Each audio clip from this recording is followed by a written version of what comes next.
Because of the way the universe is created, we each of us live in two worlds at the same time. We have to live in the outer life of our own bodies and the inner life of our own souls. Hello and welcome to Living the Inner Life. I'm your host, Chris Sheridan, and I want you to join with me on a journey of discovery into our inner lives, our thoughts, feelings, beliefs, our experiences, everything that influences the way we perceive and take in the outside world and informs us how we respond and reply to the things that go on around us with the things that we like to do. All right, so today I want to talk about finding your center. What's your center? What's your core, your center of gravity, the center of balance? Because we need balance in our busy lives. There are so many things coming at us from the outside, things coming at us from the inside, our fears, our regrets, our depressions, any anxieties, anything that we have going on inside us can throw us off balance. Just like an airplane, if it's not balanced correctly, won't fly in a very safe manner. A wheel or a tire that's not balanced properly will be bumpy and shaky. It won't go too well. And in martial arts, especially Judo, having a strong center, no matter what happens, if you're getting punched at or kicked at and you're throwing punches and kicks, you don't want to fall over, okay? You really, really don't. Or a skateboarder for that matter. You want to crouch down and have a low center of gravity so you don't be too top heavy and fall over. So with all this activity and this very dynamic experience, much like a judo match, life seems to be that way for us, like we're in the ring, we're in the arena, trying to survive, trying to win. If we can do that, sometimes just going the distance and making it through a day is victory enough. So we need to have this center, and it works really with everything in life, okay? And that's behind Taoism and this middle way with Zen, that between the extremes, there is this center point where it all comes together. And if you can move towards the center and not spend too much time on the fringes or the extremes, then you will remain in balance.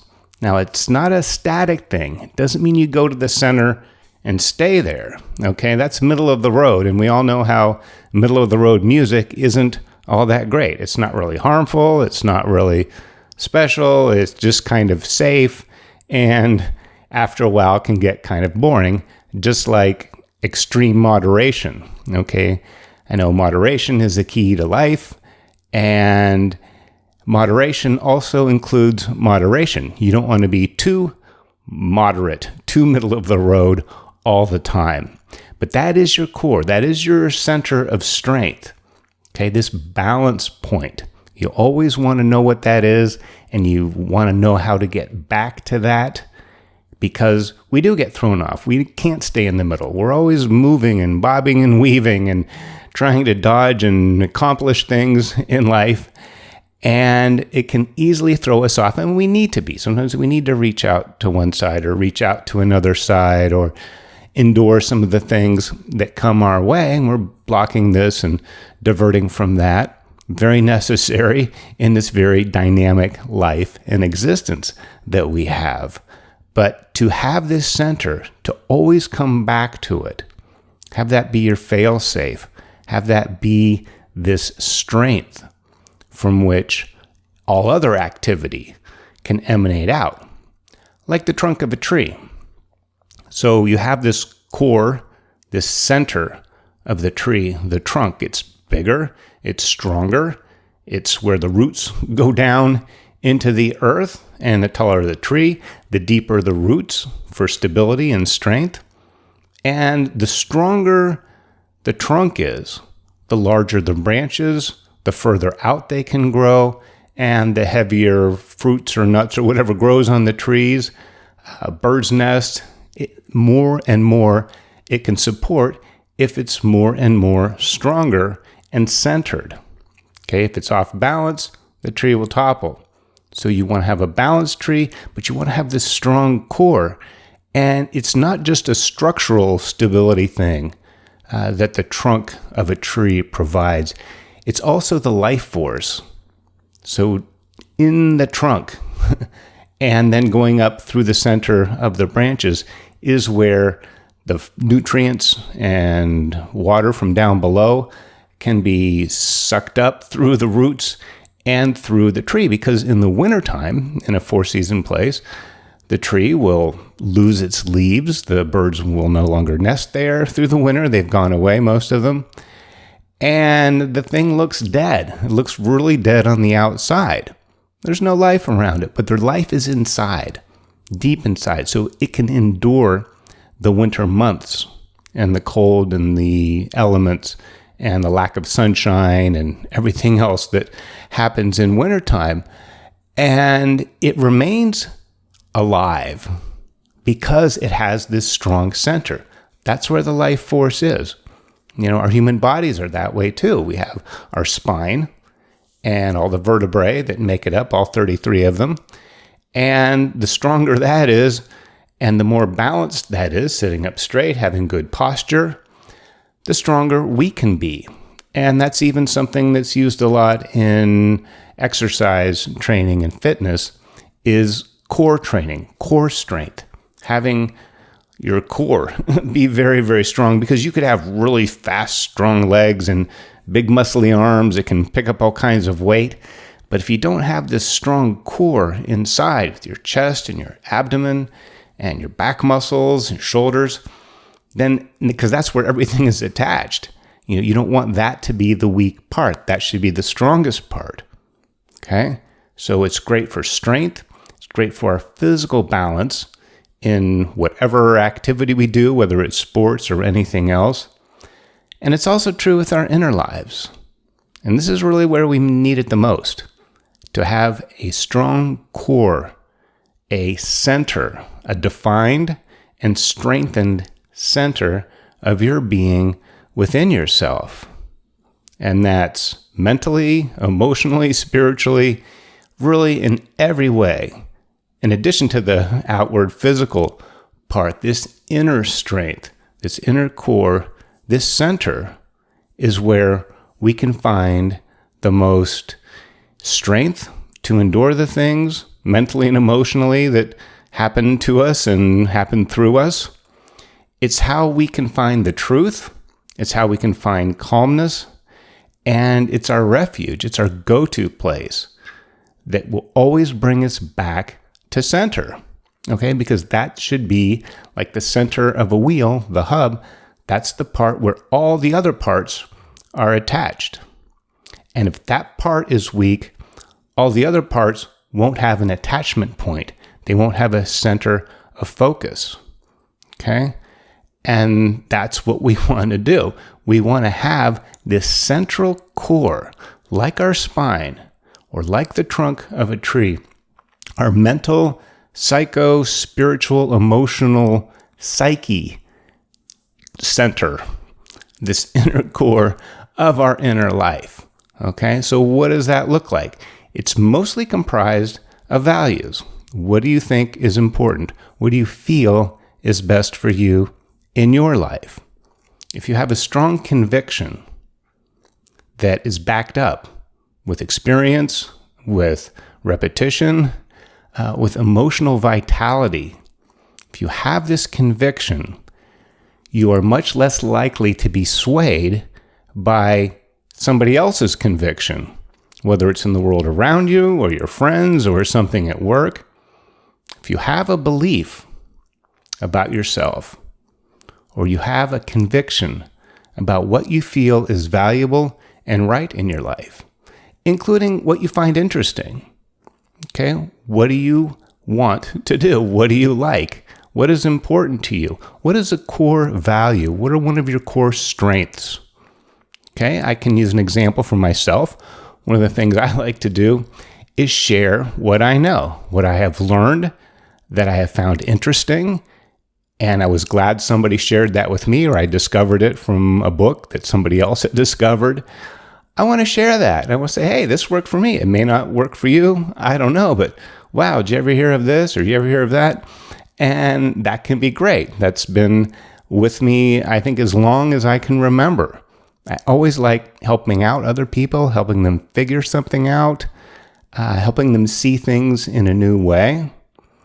And just that I absorb information and study philosophy and different things. And that's what I'm doing on this podcast right now. I'm sharing what I have learned over the years with the mind-body connection and the inner life, consciousness. And I've found it valuable in my life. It's been at my core, it's been at my center, and it's been a guiding light. It's another thing, a strong center will help guide you, okay? It's how you measure everything else. It's the test by which you can determine, should I do this or should I do that? Well, let me run it through my center, through the central processing unit, right? The central head office where you have these values stored and they can develop over time. Okay, convictions have to be strong, your values have to be solid, and your center has to be there, but it can evolve, it can change over time as you grow and go through rites of passage. Life changes, different stages in your life, your value system will shift, but whatever it is at the time, make sure that's developed, and this is something we're going to talk a lot about. I'll probably do a multi-part series on finding your value because that's really at the core of philosophy, and that's what we're after here at Living the Inner Life, is developing and maintaining, strengthening, and using a living philosophy of life. So as I share things, I'm reinforcing my value, and that has to be strong. Now, if my wanting to share things with somebody, or say with this podcast, was dependent on whether or not somebody got it, whether they agreed with it, whether they liked or listened to what I have to say, okay, or how many downloads or hits I get on the podcast or the YouTube channel.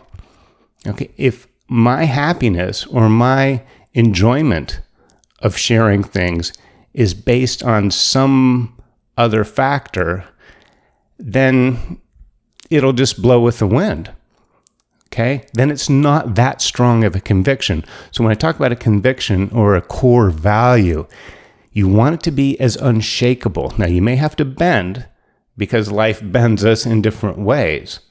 So that kind of flexibility.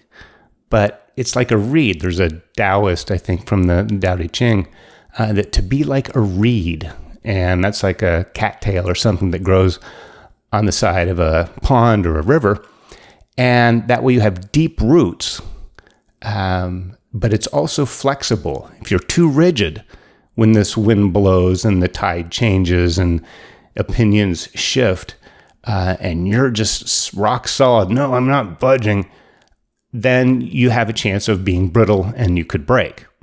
If you're too wobbly, like a wet noodle, like I was saying, you just blow with the wind, you move with the tide, and then when that's over, where are you going to go? You're just a wet noodle.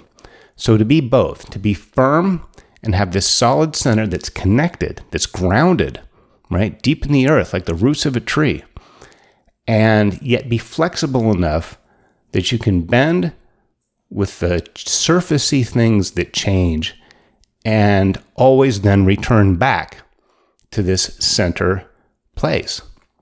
Return back to your own core values and convictions. All right? So if you have something that you believe in and you think is important, but it can easily get attacked or questioned, or you second guess it, or you're crushed when it doesn't get the kind of feedback out there, that's a sign that A, it is a conviction, it is a value that you have. Otherwise, it wouldn't hurt you if somebody didn't like it. But you want to strengthen that. Okay, this is the core training that we do in the inner life. Much like you do with your body when you exercise, crunches and sit-ups and things, whatever you need to do to improve and strengthen your physical core. You want to strengthen your conviction core, let's call it that, this truth value that you have inside. Make sure those things are strong and flexible enough that if somebody likes it, somebody doesn't like it, you can say, hey, that's nice. I got some good comments and I got a bunch of hits on my post. And then it's like, nobody seems to like that one. That's too bad. But that's okay. Those are just on the surface. You always come back to the center. You want to exercise that. You want to reinforce and strengthen these things that are important to you.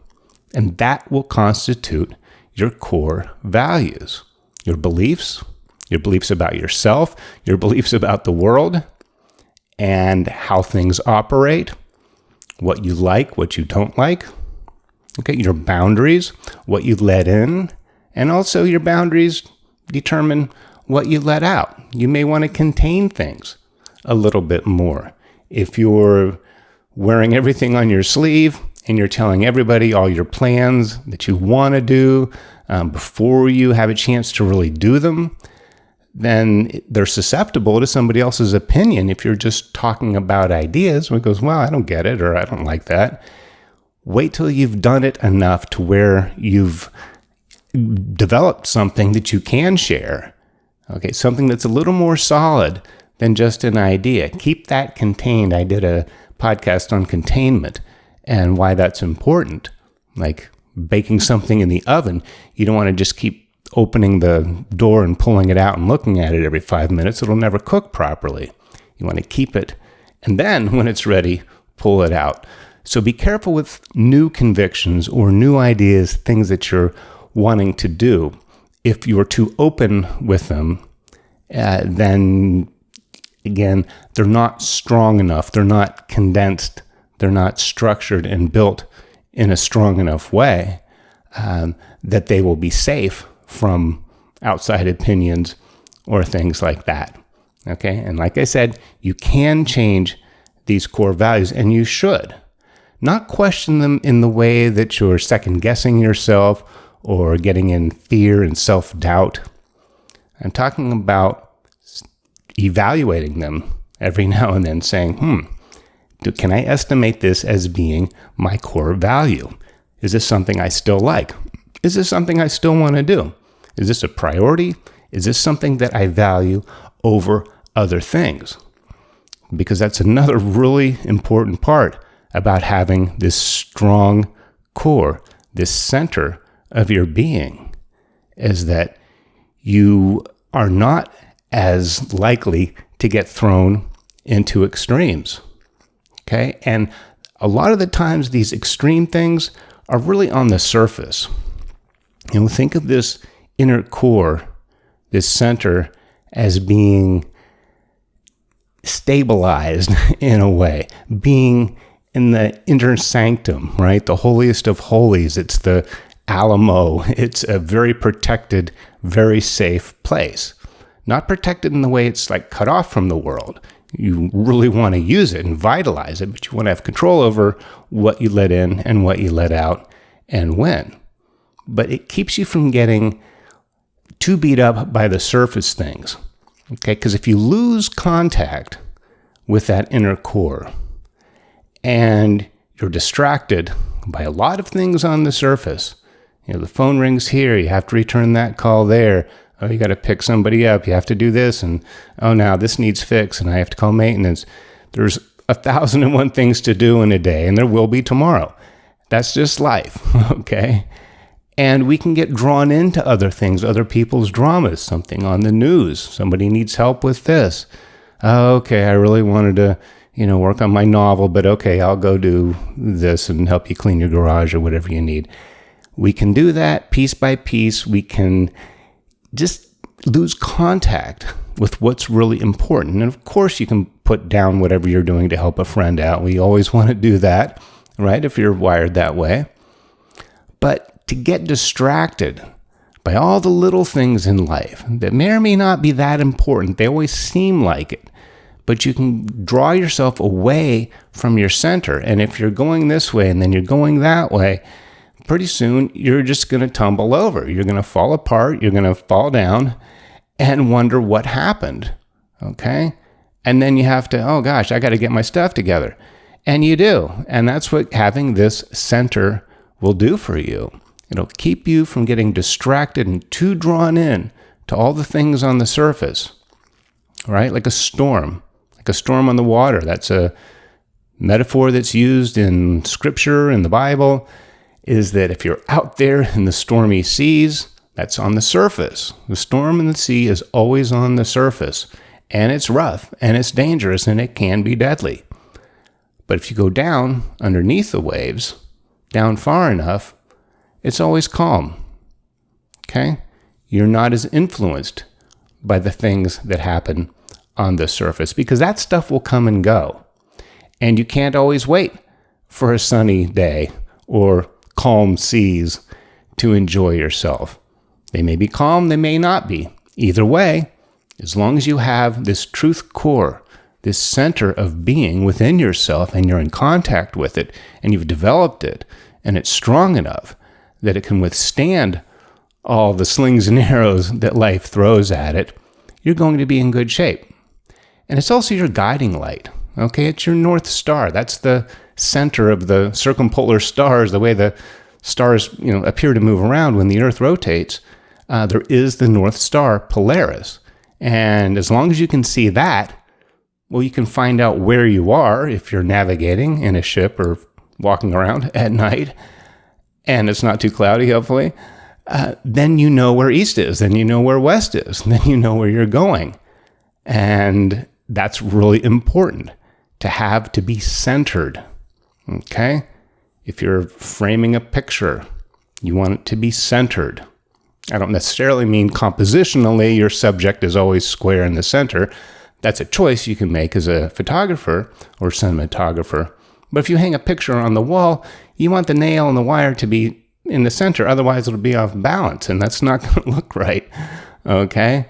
But it can be your guidance marker. It can be the arrow that points you in the right direction, because you're going to be having to deal with all kinds of things.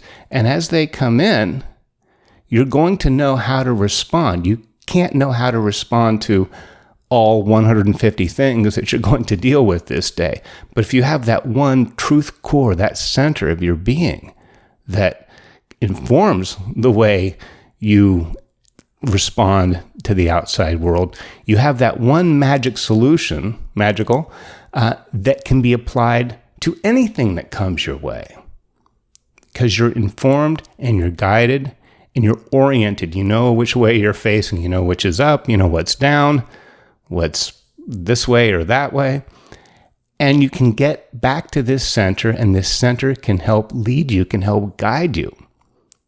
And you can keep building this center, okay? You can add to it. You can remove things that maybe I don't need this in my core anymore. Maybe this can go on the side. Or maybe I don't need this anymore. Maybe that was an older value. When I was younger, I used to love going out and partying, going to the clubs. I played in a band and played all the clubs, and I still like going out. I don't party all night, every night. I don't really drink anymore. But the point is, those were, very valuable desires for me then. It was really important that I show up, that I get out and go to the clubs and have a good time. It was a value, and I don't need that anymore. I still want to go out. I still want to see friends. I still like playing music. I want to have a good time, but it's changed in a different way, okay? Still a value, but it's been reshaped. It's been recolored to fit who I am and how I am in the world right now. So you don't just set it and forget it, okay? Some things you want to keep, and you want to keep reinforcing. You want to support them and strengthen them in any way you can. Other things you might be more flexible with. And you can always go back and look, is this important? What is my truth? What is my core? What is it that's at the center of my being? And one of the best ways you can not only test but reinforce a conviction is through your conduct. So if there's a gap between what you feel is your core value and what it is you do and say, then you're not really supporting. You're actually violating this value that you have. You're breaking the law, your own inner law. Okay, so you can reinforce this value in your core, in your center, by matching that with your actions.